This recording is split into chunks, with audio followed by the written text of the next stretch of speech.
A young billionaire, spoiled and cocky, shoved an impressive purebred German Shepherd into the ocean in an area known for its white sharks. The dog, tied up and desperate, struggled to stay afloat while predators circled, drawn by its frantic movements. Alone, exhausted, and surrounded by hungry sharks, the animal closed its eyes, ready to accept its fate. But just when the creatures moved in to attack, something unexpected happened that would change everything. If you love animals as much as we do, stay with us for this moving story. The morning sun streamed through the huge windows of the Mendez mansion, creating a dazzling display that Daniel completely ignored as he lounged in his Italian leather chair. The 21-year-old stared blankly at the sprawling garden, idly twirling a crystal glass in his hands, since neither the expensive drink nor anything around him brought any satisfaction. His father, Mr. Daniel, called for Isabella, the housekeeper, who had been with him since childhood. "Your folks are on the line," she said, in a warm, concerned voice built on years of closeness. "They called to say they can't make it to your birthday party next week." The voice on the phone, coming from Marina, sounded robotic as she explained about an amazing business opportunity in Asia, while the deep voice of Carlos Mendez dominated the call. "You know we do everything thinking of your future. They put more money into your account so you can celebrate however you want." Daniel muttered, "They really think money can buy everything." Abruptly, he stood up and ordered, "Isabella, get the car ready. I'm leaving." Soon after, his friend Mark exclaimed, raising his champagne glass, "I thought you'd already lost. After all, my new dog breed took first place in the qualifiers, of course." The group followed Daniel to the kennel's sales area, where the most valuable dogs were kept. It was there he saw Rex, a magnificent German Shepherd with a sleek black coat and a small white patch on his chest. The animal had a commanding presence, and its eyes shone with a unique intelligence. While Daniel signed the papers for the most expensive purchase he'd ever made, he imagined the headlines, "Heir of the Mendez family buys the country's most valuable dog." He would finally be the center of attention. What Daniel didn't notice, however, was the look in Rex's eyes, a look shaped by years of expert handlers and devoted caretakers that mixed curiosity with apprehension. Something deep inside, Rex suggested that this young man didn't see him as a living creature, but merely as a trophy for an agility competition coming up next month. Without even glancing at the dog, Daniel ordered the handler, "I want all eyes on me when Rex wins his first competition tonight." While Rex adjusted to his new life at the kennel, Daniel celebrated with his friends, already planning his rise into high society. What he didn't know was that his obsession with recognition would lead him down a very different path, one that would transform not only his own life, but everyone around him.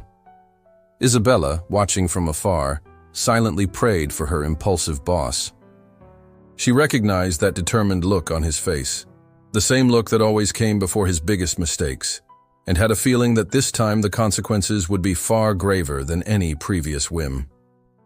The weeks following the purchase of Rex were filled with routines the dog had never experienced. Accustomed to the meticulous care and specialized training from his former owners, the animal now suffered under a neglectful kind of attention. Michael, the kennel's most experienced caretaker, watched with growing concern as Daniel made impulsive decisions. "Sir, Rex needs time to adjust before starting an intensive training program," Michael argued whenever he got the chance. "He's still getting used to the new environment and different diet." "I don't care," Daniel snapped, his eyes fixed on his phone. "The competition is in 3 weeks and he's got to be at his best. Double the training regimen." "That's not right," Michael muttered to himself as he noticed Rex's neck flinch at the touch with a low whine, almost a cry. "I know it's tough, buddy. I really do." "Michael, my man," Daniel exclaimed, clearly intoxicated. "Come join us." He was busy telling his buddies how Rex was going to crush the next weekend's contest. "Don't come up with excuses," Daniel cut in, his smile vanishing in an instant. "I paid a fortune for this dog. He's got to be in peak shape." The group's laughter echoed through the club, causing Michael to grip his cap even tighter. "Sir Daniel, please listen to me. If we keep this up, Rex is going to have serious problems." The silence that followed was as heavy as lead. After 30 years working with the kennel dogs, Michael's eyes filled with tears. "Suit yourself, sir. I just ask you consider Rex's well-being." Shortly after, when the group had dispersed, Isabella approached Daniel and said, "Don't you think you were too hard on Michael? He's always taken great care of these dogs." That night, before leaving the kennel for the last time, Michael went to Rex's kennel. Recognizing his footsteps, the dog came close, and Michael whispered, "I'm sorry, my friend," offering a cube of sugar to the dog. "I wish I could have done more for you." Rex accepted the treat gently, his large, expressive eyes fixed on the man who had cared for him from the start. Michael noticed that Rex had lost even more weight and that his legs showed signs of strain from overtraining. With one final glance at the dog, Michael left, carrying only a small backpack with his belongings and the heavy worry about Rex's fate as he walked along a dusty road leaving the kennel. He was sure that something terrible was about to happen. The day of the competition dawned under a sky heavy with gray clouds, as if nature itself sensed what was coming. The municipal stadium was packed, with the city's elite filling luxurious, boxes, champagne glasses clinking, and lively chatter filling the air. Daniel moved among the guests with a forced smile, trying to mask his anxiety with generous sips of his drink. "Rex is going to show everyone what he can do," he kept repeating to anyone who'd listen, though his voice began to falter. Isabella watched from a distance, her heart sinking since Michael had been fired. Rex was put through an even more rigorous training regime, now under the supervision of a new handler who dared not contradict Daniel's orders. The result was obvious. The once impressive dog now showed clear signs of exhaustion. In the kennels, Rex was restless. His eyes, once so bright, were dull, and his coat had lost its luster. The new handler tried to get him ready for the competition, but the animal couldn't stop fidgeting, as if trying to express its discomfort. "Sir Daniel," the handler began hesitantly, "maybe we should consider pulling Rex from the competition. He doesn't seem well." A harsh remark from Isabella, who had followed Daniel, made him flinch. "Please, Daniel, listen to what they're saying. Look at Rex. He's clearly not in condition." Rex was placed at the starting gate, his legs visibly trembling, while other well-groomed dogs waited for the race to begin, their condition starkly contrasting with Rex's state. When the starting signal went off and the gates opened, Rex, driven by years of training, burst forward alongside the others. But it soon became clear something was wrong. His movements, normally smooth and graceful, turned clumsy and heavy midway through the course. As the other dogs pulled ahead, Rex began losing speed dramatically, his legs shaking more with each step and his breathing becoming labored. The audience watched in tense silence as the dog struggled to keep going. Less than 200 meters from the finish line, Rex staggered. His legs, exhausted from overtraining and poor diet, finally gave out, and the dog fell heavily onto the track, sending up a cloud of dust. Cries of horror rang out throughout the stadium, and the race was immediately halted. The veterinary team rushed to the scene, while Daniel, watching from the VIP box, felt the world spin, not just from the alcohol, but from the humiliation unfolding before his eyes. Cruel laughter and mocking comments spread throughout the stadium. Mark, who had been toasting with Daniel moments earlier, now quietly slipped away, as if he didn't want to be associated with the disaster. "This animal needs immediate, intensive care," declared the head veterinarian, giving Daniel a severe look. "What they did has left him completely exhausted and malnourished." Soon, rain began to fall, first in scattered droplets, then in a violent downpour, as if the sky were weeping for Rex's suffering. Daniel remained frozen in the box, his face a mask of fury and humiliation as he watched his reputation crumble along with his dreams of glory. What no one knew was that this moment of defeat was only the beginning. In Daniel's mind, a plan was already forming. A plan born of anger, wounded pride, and alcohol. A plan that would forever change the fate of everyone involved. That night, after the competition, the club turned into a nightmare. Daniel locked himself in his apartment, surrounded by empty bottles and unanswered messages on his phone. Social media exploded with videos of Rex's fall, accompanied by relentless, harsh comments. "Shut up!" bellowed a drunken Daniel from his room. "I don't want anything to do with that useless dog. He humiliated me in front of the whole city." Around 11 o'clock, while the storm still raged outside, Daniel finally staggered out of his room, his eyes red and unfocused, muttering, "Where's my phone? I need to make a call."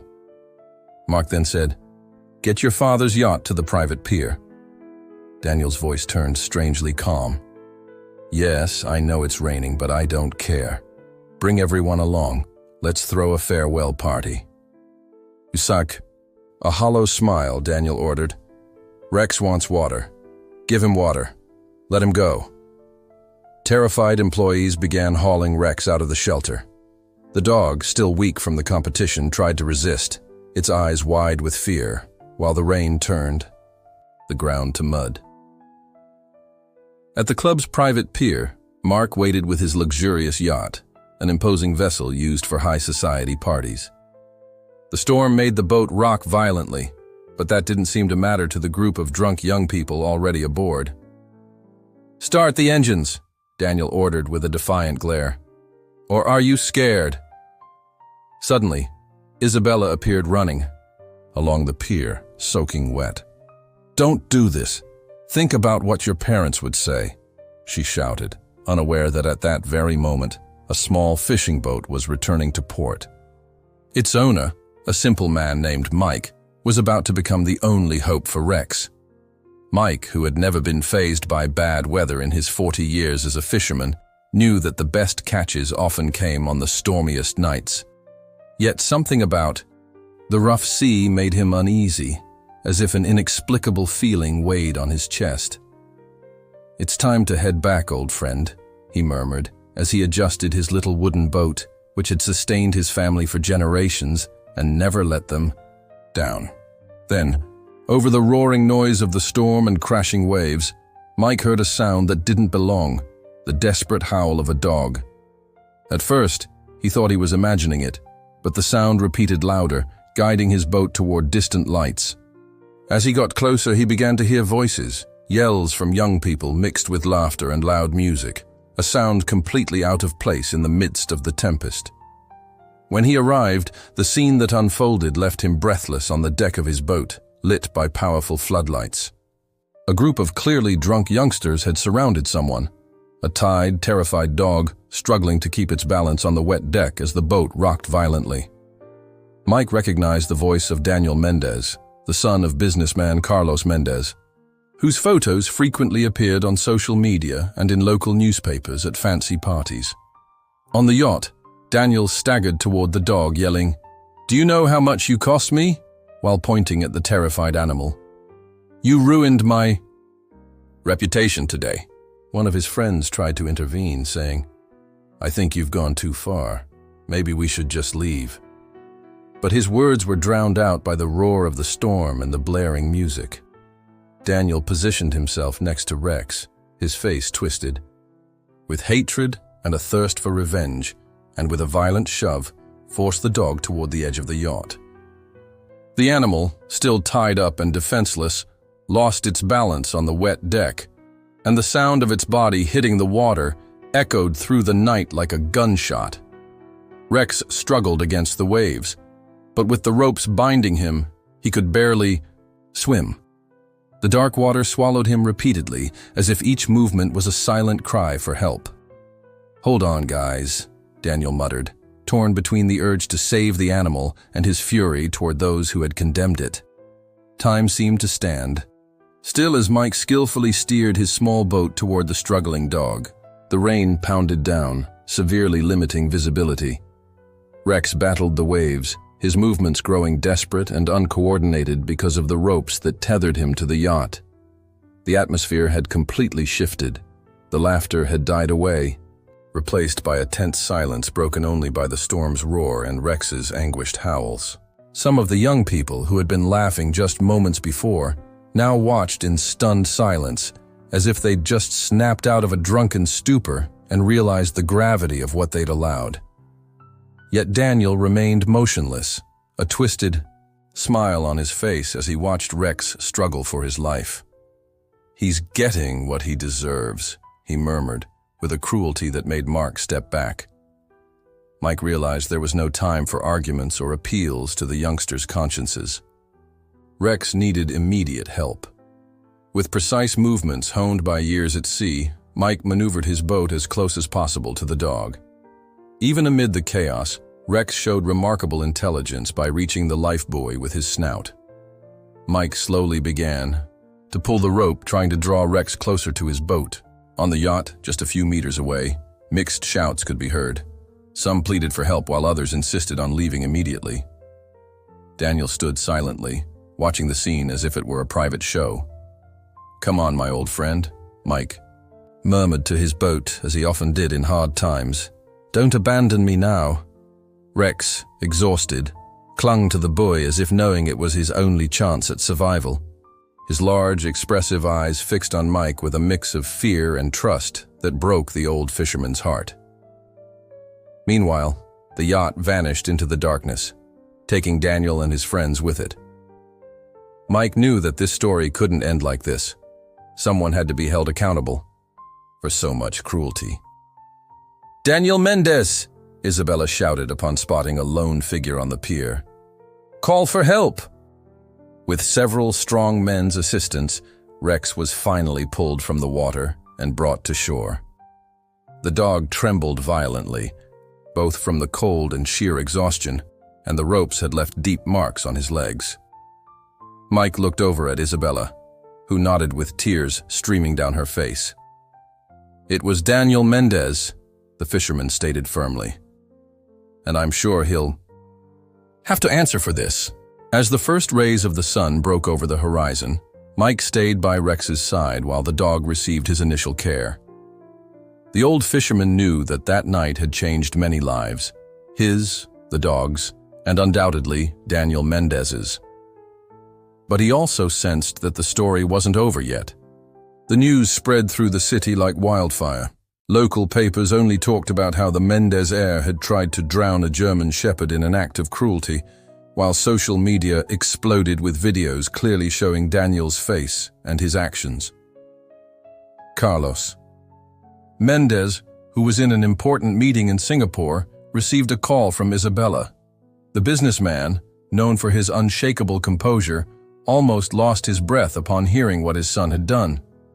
Rex was taken to the best veterinary clinic in the region, where Dr. Ramirez, an animal specialist, spent the entire night caring for him, not just treating his physical wounds, but also his evident trauma.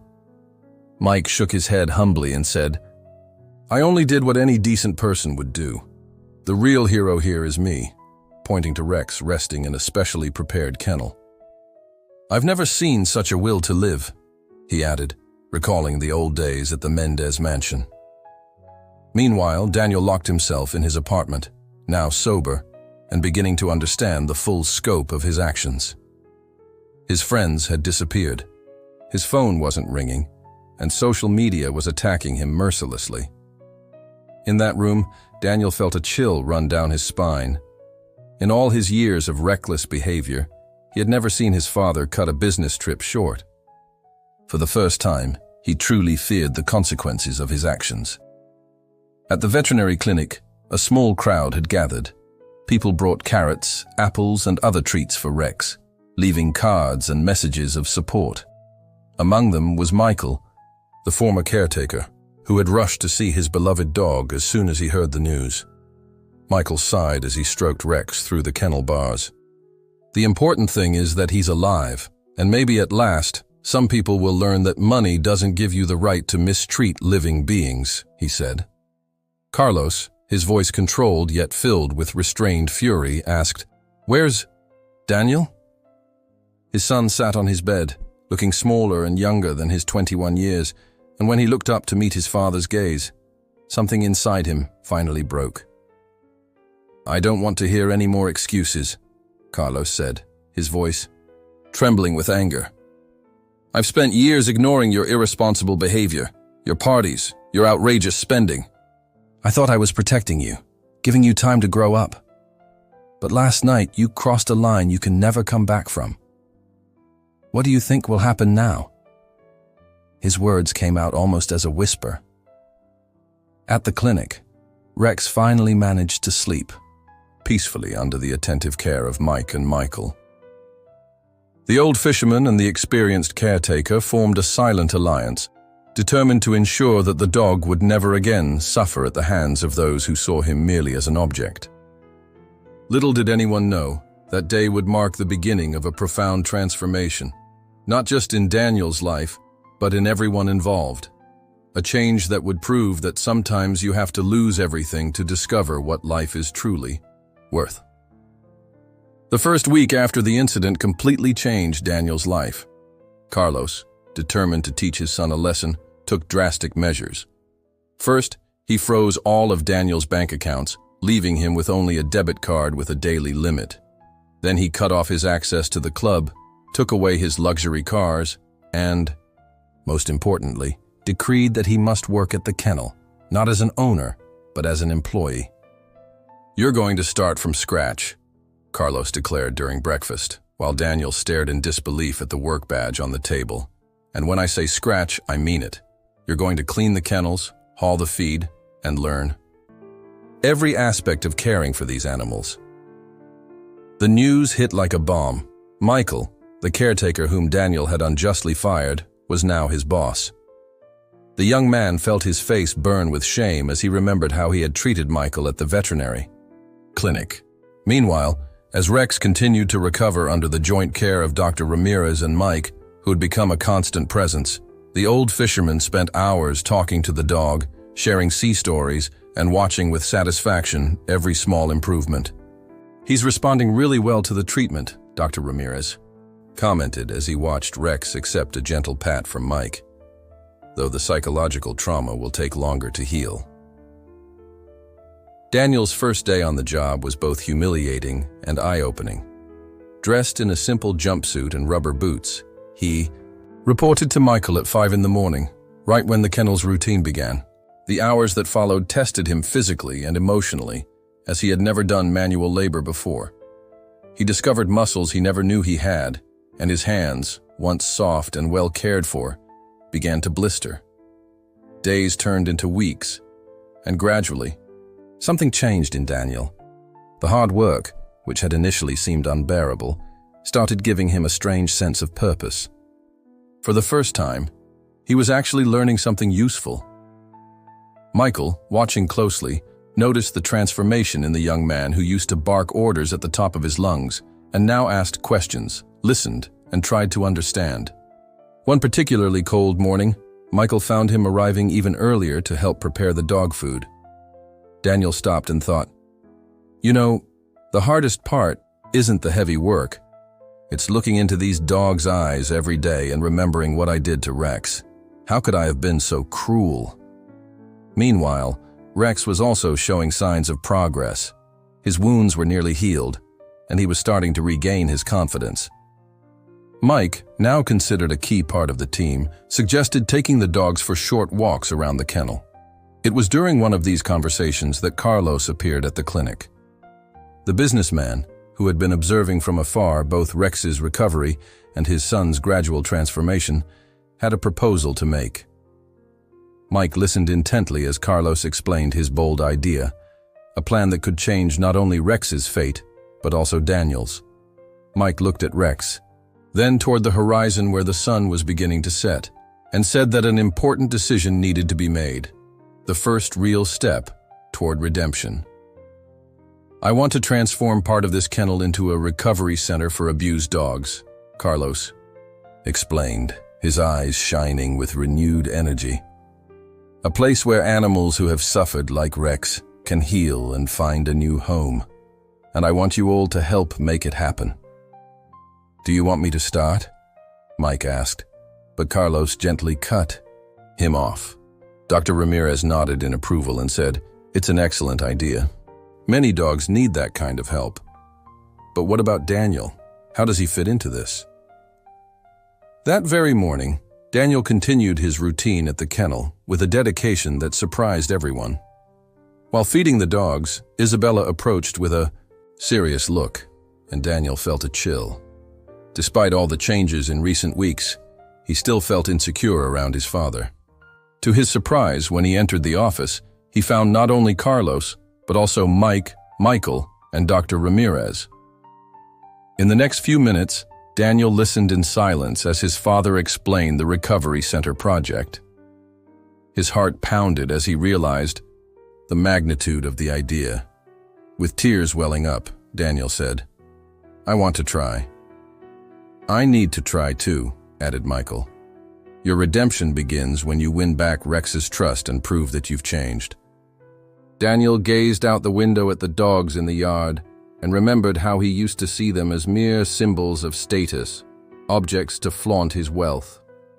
Now, after weeks of caring for them, he was beginning to understand their dignity, their sensitivity, and their capacity for forgiveness. Mike smiled wisely and said, "Then, starting tomorrow, Rex will be moved to the kennel, and you'll be there to welcome him. Not as his owner, but as someone willing to learn to be better." As he left the office, Daniel felt something new in his chest. Not the weight of guilt he had carried for weeks, but an almost unfamiliar hope that maybe it was never too late to change, to learn, and to grow. At the veterinary clinic, Rex rested, in his kennel, unaware of the decisions that would change his destiny. Yet, as if sensing something important was about to happen, his eyes shone with renewed energy. The new day would bring challenges, but also the possibility of a fresh start for everyone. The morning of Rex's transfer dawned clear and cool, with a gentle breeze making the tree leaves dance lightly. Daniel arrived at the kennel before sunrise, his heart pounding wildly. He spent hours preparing a special kennel, carefully following Michael's instructions to create a welcoming environment. Ashamed, he ran his hand through his hair, wondering if he would even recognize himself in that mirror of change. Mike was the first to step down, followed by Dr. Ramirez, while Michael oversaw the final preparations. Rex was carefully removed from the trailer. His steps were still a bit unsteady, but much firmer than in recent weeks. The dog explored his new surroundings with cautious curiosity, his ears twitching at every sound. When his eyes met Daniel's, Rex stopped, and the moment seemed to stretch out. Daniel tried to steady his trembling hands while Rex remained still, fixated on him, as if trying to understand what had changed. There was no fear in the dog's eyes, only intense curiosity. "That's amazing," murmured Dr. Ramirez. "He's coming over on his own." Then, something no one expected happened. Rex, with determined steps, moved to within a meter of Daniel, lowered his majestic head, and, to everyone's astonishment, gently blew on the young man's hair. Daniel stood almost frozen, barely daring to breathe, while Rex stayed close, occasionally nuzzling him as if rediscovering his scent. Feeling a determination he had never experienced before, Daniel whispered, "I'll do whatever it takes." That afternoon, as Isabella watched Rex accept a carrot from Daniel's hand, she remarked, "It's as if he knows you're not the same person anymore." Carlos, who had been following the progress from afar, began to see in his son the change he had long hoped for, not just the dedication to work or the care for Rex, but a real transformation of character. Mike smiled, his eyes full of wisdom, and said, "I think both of you are ready now. Rex to help other dogs, and you to help people." "I can't believe all of this started with an act of cruelty," Isabella said, helping to arrange chairs for the inauguration. "It's like the universe turned something awful into something beautiful." "You truly deserve this," Mike replied as he stepped closer. With Rex by his side, now completely recovered and walking with the elegance he once had, but with a calmness that only time and true love can bring. Daniel hesitated for a moment, looking at the crowd and those who once looked down on him. He took a deep breath and began. Just a few months ago, I was a different person. Someone who thought money and status were everything, who saw animals as nothing more than objects, trophies of power. I had to make the worst mistake of my life to learn the true value of things. His voice faltered as he continued. I almost lost my humanity to find it again, and I owe that to many people. My father, who had the courage to punish and guide me. Isabella, who never gave up on me. Michael, who taught me what it means to care. And especially Mike, a simple man who risked his life to save Rex and unknowingly saved me too. Isabella's eyes filled with silent tears as she tried to hold back her emotion. Mike, with his characteristic humility, simply smiled and placed a hand on Rex's neck. This center isn't just a place to heal injured animals, Daniel continued. It's a space for transformation. Every dog that comes here will have the chance that Rex had to trust again, to heal, and to start over. And every person who works here will have the chance to learn, grow, and become better. When Daniel finished his speech, the silence was broken by heartfelt applause. Rex, as if understanding the moment's importance, let out a soft howl that made everyone smile. His name is Rex, Michael announced while reading his rescue file. Isn't that ironic? Dr. Ramirez murmured. It's like Rex knows exactly how he feels, like he wants to show that hope still exists. And the best part is, Mike added, placing a hand on Daniel's shoulder, that now Rex is not just a survivor. He's become a healer. Yes, Mike agreed, his eyes shining with wisdom. And what a beautiful beginning we have here. On a particularly busy morning, Isabella rushed into the office where Daniel was reviewing the dog's follow-up reports. Daniel, you need to see this, she panted. On the screen, a live news report showed Ricardo being led away by the police. The headline read, "Heir of the Santos arrested for organizing illegal dog races." Daniel slumped into his chair, feeling the weight of memories. He almost was that person. He nearly became that person. He looked to Mike, then to Michael, and finally to Isabella. No words were needed. Everyone knew what had to be done.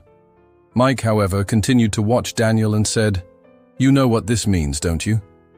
You'll have to face your past again." The rescue operation was organized in record time. 3 hours later, a convoy of specially equipped trailers left the center for Ricardo's property. Daniel insisted on going along despite everyone's concerns. What they found was devastating.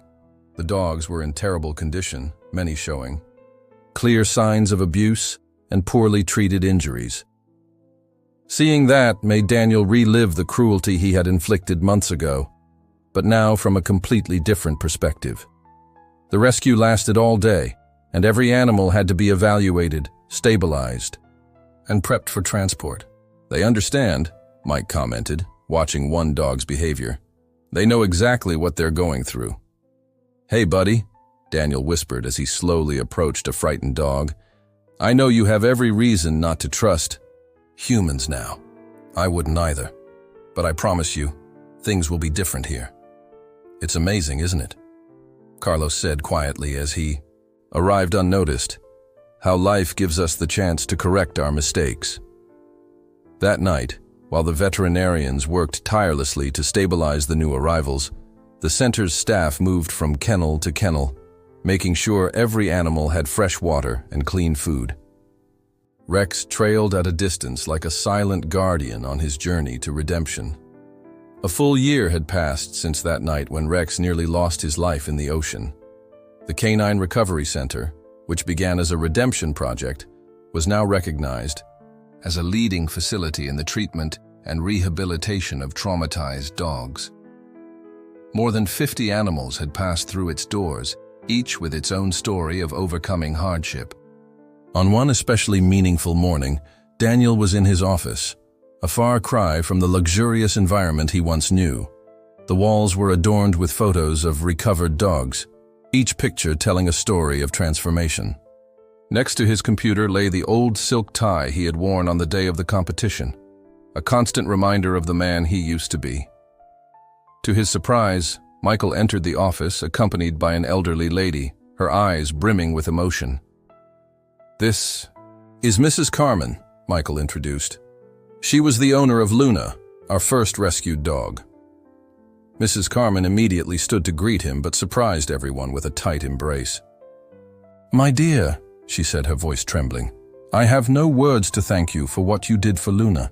After my husband passed away, I couldn't keep the farm, and she suffered so much there. Luna, who used to be scared and frail, now sported a shiny coat and bright, lively eyes." Upon seeing Mrs. Carmen, her ears perked up and she trotted gracefully toward the fence. "She's been a wonderful teacher for the other dogs," explained Daniel, "especially for the older ones rescued along with Rex, helping the newcomers adjust."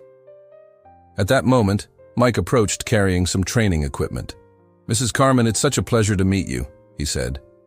"I think it's time we show you the work Luna has been doing with the kids." "I never imagined it," Mrs. Carmen remarked as she watched Mike get Luna ready for a demonstration. "When I was forced to sell the farm, I thought she'd end up in misery. But look at her. She found a much greater purpose." Carlos, who had slipped in quietly, joined the group. Daniel called out, "Tell Mrs. Carmen about the new project." "I'm going to teach everything I've learned about the emotional side of this work," Mike added with his humble smile. "Although sometimes I feel I've learned more from the dogs than I could ever teach." Daniel exchanged a meaningful glance with his father before replying, "I'm going to coordinate a public awareness program, traveling around the country to share our story, mine and Rex's, and to help prevent other dogs from suffering as he did." "Some of the progress is already there," Michael added, "with some animals ready for adoption, even by carefully selected families, of course." Mrs. Carmen, watching Rex and Luna side by side, said, "They say God writes perfectly, even if the lines are crooked. Seeing all this come from such hard times, I can't help but believe it." It was the second anniversary of the Canine Recovery Center, Rex, and the place was decorated for a special celebration. Colorful streamers fluttered gently in the morning breeze, and the scent of fresh dog food filled the air.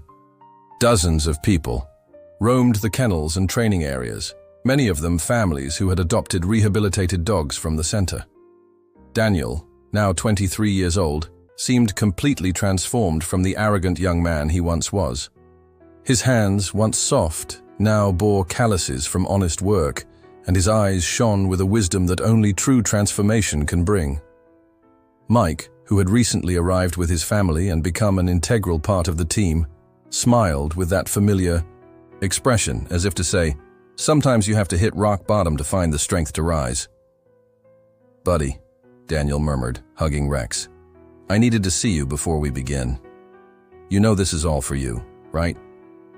Father and son walked together to the main area, where a small crowd had already gathered. Among those present were veterinarians, caretakers, farmers, and, to the surprise of many, some old acquaintances of Daniel, not to mock him, but to learn. Michael took the small stage to present the center's numbers. More than 200 rescued dogs, 80 registered adoptive families, and 30 graduates from the specialized caretaker program. Each number represented a life transformed, a true redemption story. "I want you all to see something," Michael said, his voice choked with emotion. "Something that Rex taught me that changed my life forever. Look at them." Daniel continued. "Every one of these dogs arrived here broken, frightened, and distrustful of humans, just as I was broken, frightened, and lost. But Rex showed me that there's always room for forgiveness, for a fresh start, for love." "And you know what's most beautiful?" the old fisherman asked. "It's that now you too are a beacon of hope for others. Sometimes I wonder if he truly forgave me, or if he just understood that I needed a chance to be better." The celebration continued throughout the day with ecotherapy demonstrations, presentations by the caretaker course students, and touching stories of recovery. Yet the most moving moment came when Rex, on his own, approached a newly arrived dog that was watching from its kennel, terrified. Daniel nodded, his heart swelling with gratitude, and declared, "This is what we're going to keep doing. One day at a time, one dog at a time, one person at a time."